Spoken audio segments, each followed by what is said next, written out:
Okay, तो next question की तरफ बढ़ते हैं। तो नेक्स्ट हमारी जो केस स्टडी है वो रिलेटेड है शेयर कैपिटल के साथ। किसके साथ रिलेटेड है? शेयर कैपिटल के साथ। तो शेयर कैपिटल के बारे में ऑलरेडी मैंने आपको बता दिया। शेयर कैपिटल क्या है? तो कंपनी जो भी पैसा शेयर्स को इश्यू करके रेज करती है, अरेंज करती है, वो हमारा शेयर कैपिटल जो है वो कहलाता है।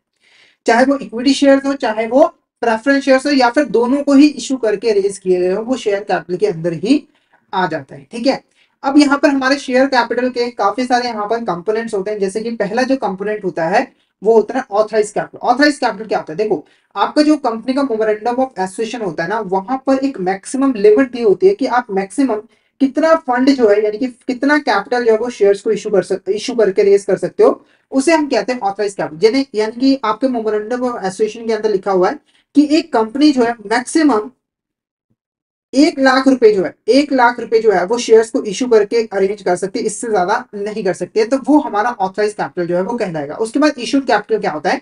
तो देखो, ये जो शेयर कैपिटल, ये हमारे जो शेयर्स हैं, कंपनी कभी भी अपने शेयर्स एक साथ जो है वो इशू नहीं करती। जैसे मान के चलो शेयर कैपिटल तो 1 लाख रुपए है, पर हमारी जो शेयर्स हैं वो 10,000 रुपए, यानी कि एक का प्राइस 10 रुपए।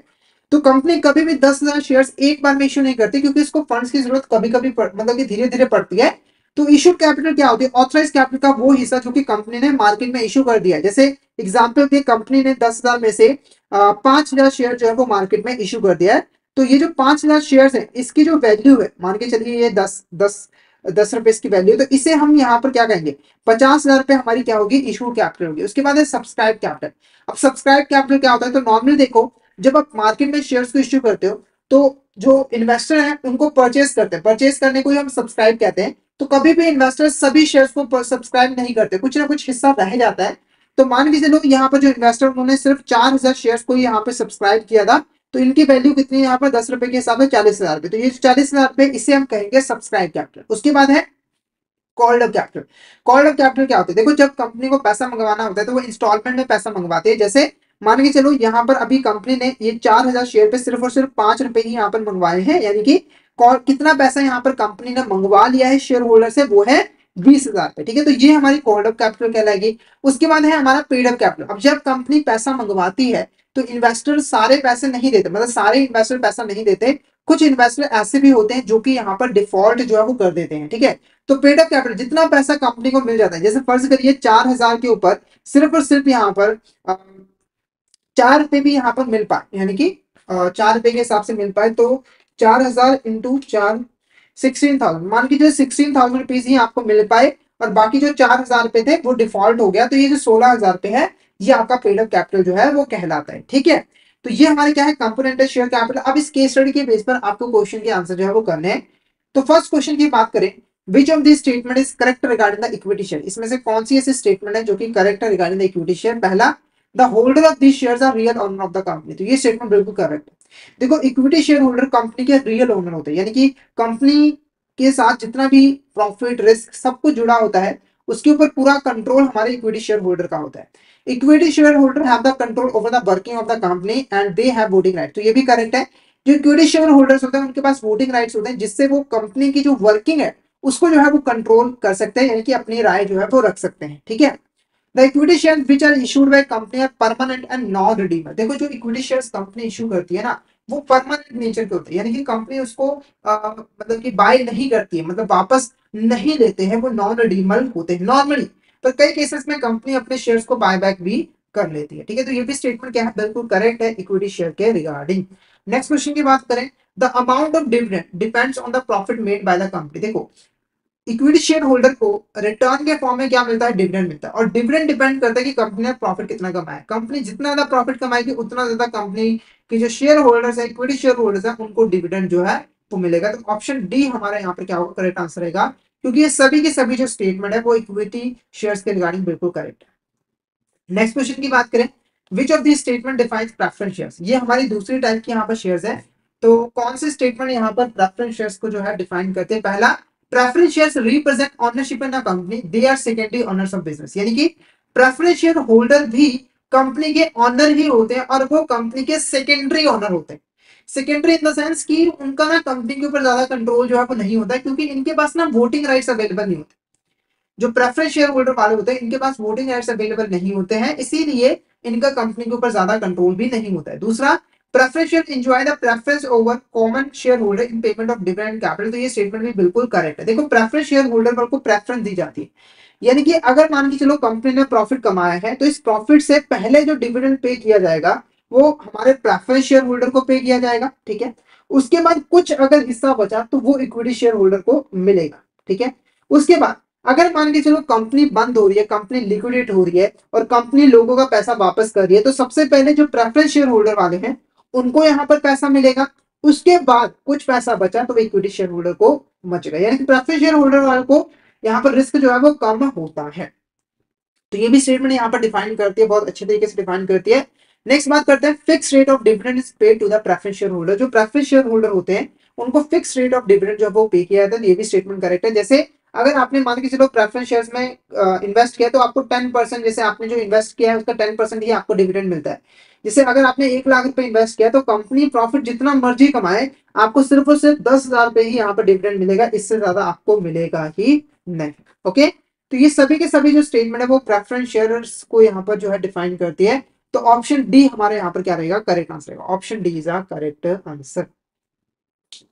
नेक्स्ट क्वेश्चन की बात करें, tech vision solution limited decide to raise additional capital to fund its new project.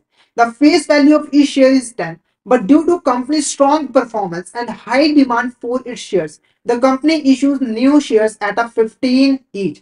They are said to be, देखो जब हम शेयर्स को इश्यू करते हैं, तो तीन तरीके से हम शेयर्स को इश्यू कर सकते हैं। पहला, issued and discount, issued at a premium और इश्यूड एट पार वैल्यू, ठीक है।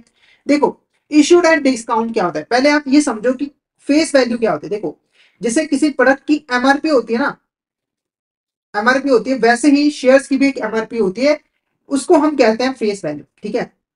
जब कोई कंपनी अपने शेयर्स को फेस वैल्यू के कम प्राइस पे इश्यू करती है तो उसे हम डिस्काउंट पे इश्यू कहते हैं। जैसे एग्जांपल कि हमारी कंपनी की जो शेयर्स की फेस वैल्यू है वो 10 रुपए है, पर कंपनी ने यहाँ पर 8 रुपए पे शेयर्स इश्यू किए हैं और 2 रुपए का डिस्काउंट दिया है, तो ये हमारा कहलाता है इशूड एट डिस्काउंट। दूसरा होता है issued at premium. Issued at premium का मतलब क्या है कि जब यहाँ पर एक कंपनी शेयर्स को फेस वैल्यू से ज्यादा प्राइस पे इश्यू करती है तो हम कहते हैं इशूड एट प्रीमियम। जैसे यहाँ पर एग्जांपल में हम देखोगे 10 रुपए की फेस वैल्यू है, 15 रुपए पे शेयर्स को इशू किया गया है, तो यहाँ पर हम कहेंगे कि शेयर्स को प्रीमियम पे इशू किया गया है, और ये जो 5 रुपए है वो हमारे प्रीमियम कहलाएंगे। उसके बाद है इशूड एट पार वैल्यू। तो जब कोई कंपनी अपने शेयर्स को फेस वैल्यू पे ही इशू करती है तो उसे हम कहते हैं issued at par value, issued at par value. तो इस क्वेश्चन के अंदर आप वही चीज है कि कंपनी ने फंड्स अरेंज करने थे, फेस वैल्यू थी 10 रुपए, पर उस कंपनी की परफॉर्मेंस इतनी ज्यादा अच्छी थी कि कंपनी के जो शेयर है वो 15 रुपए पे इशू वो की गए, लोग यानी कि 15 रुपए पे उसको खरीदने के लिए तैयार थे। तो हम कहेंगे कि ये जो शेयर्स है वो प्रीमियम पे इशू किए गए, ये जो शेयर्स है वो प्रीमियम पे इशू किए गए हैं। तो ऑप्शन बी हमारे यहाँ पर करेक्ट आंसर रहेगा, issued at premium is the correct answer. Okay, तो नेक्स्ट क्वेश्चन की तरफ बढ़ते हैं। Tech vision solution Limited plans to issue 10,000 new shares, but they receive application for 15,000 shares, resulting in an oversubscription. To manage this, the company decided to follow the allotment method, where each applicant receives shares in proportion to the number of shares they applied for. For instance, an applicant who applied for 1,500 shares would receive only 1,000 shares, which is two-thirds of their application. Which method of company followed in the allotment of shares? ठीक है, तो सबसे पहले यहाँ पर आपको ये situation को समझनी है कि हो क्या रहा है। देखो कंपनी ने यहाँ पर 10,000 शेयर जो है वो इशू किए, कंपनी ने 10,000 शेयर जो है वो इशू किए हैं, और एप्लीकेशन जो आ गई है वो 15,000 शेयर्स की आ गई है। अब क्योंकि कंपनी ने जो शेयर है वो 10,000 ही इशू किए हैं, इसीलिए कंपनी जो है वो सिर्फ और सिर्फ 10,000 शेयर ही अलॉट कर सकती है। अब क्योंकि एप्लीकेशन 5,000 शेयर से ज्यादा आ गई है, तो इस केस में कंपनी क्या करेगी, कंपनी ने क्या किया, उसने डिसाइड किया कि हम यहाँ पर जितने भी एप्लीकेंट है उन सभी को यहाँ पर शेयर्स अलॉट करेंगे, पर जितने शेयर्स के लिए उन्होंने अप्लाई किया उतने शेयर्स नहीं अलॉट करेंगे, बल्कि उसी प्रपोर्शन में थोड़ा सा कम शेयर्स जो है उन्हें अलॉट कर देंगे। जैसे अगर कोई पर्सन यहाँ पर 3 शेयर्स के लिए अप्लाई किया है तो उसे यहाँ पर सिर्फ और सिर्फ हम 2 शेयर्स जो है वो अलॉट करेंगे, जिससे हम सभी एप्लीकेंट्स को शेयर जो है वो अलॉट कर पाए। क्योंकि देखो यहाँ पर कंपनी के पास 2 ऑप्शन थे, एक ये कि कुछ एप्लीकेशन को फुली एक्सेप्ट कर ले और कुछ एप्लीकेशन को फुली रिजेक्ट कर दे, पर ये ठीक नहीं लग रहा, ये बिल्कुल भी ठीक नहीं लग रहा है।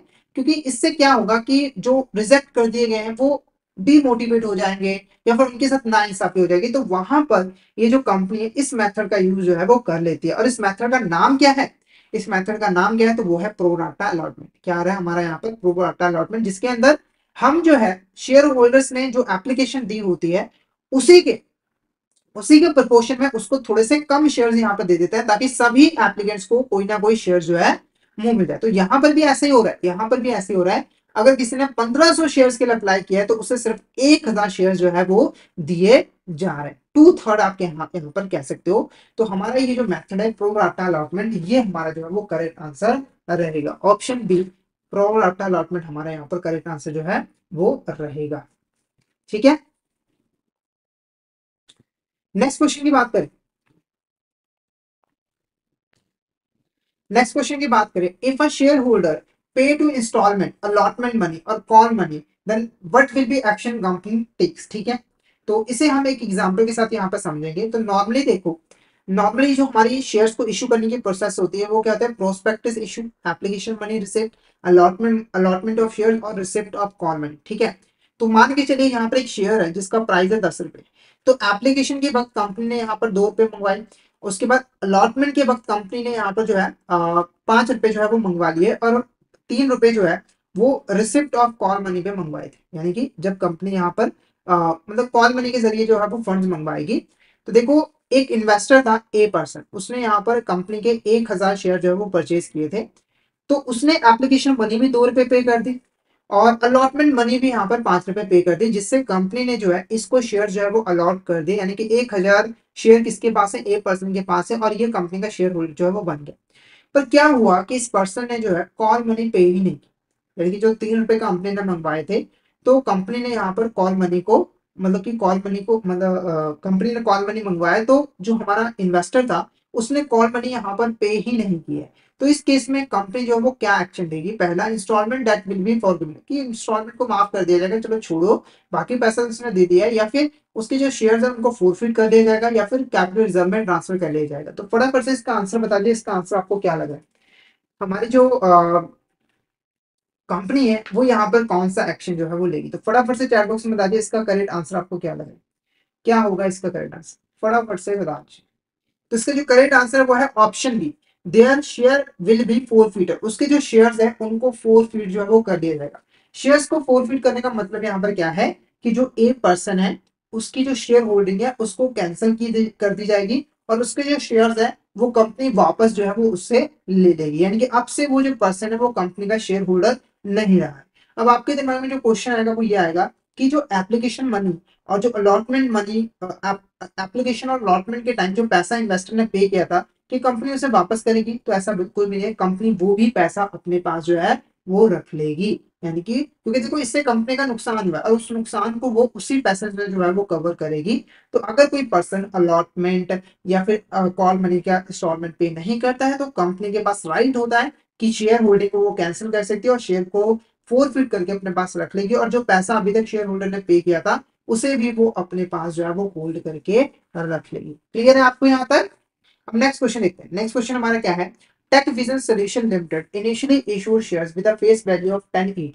A shareholder failed to pay the final call of 4 per share, leading to forfeiture of these shares after receiving 6 per share.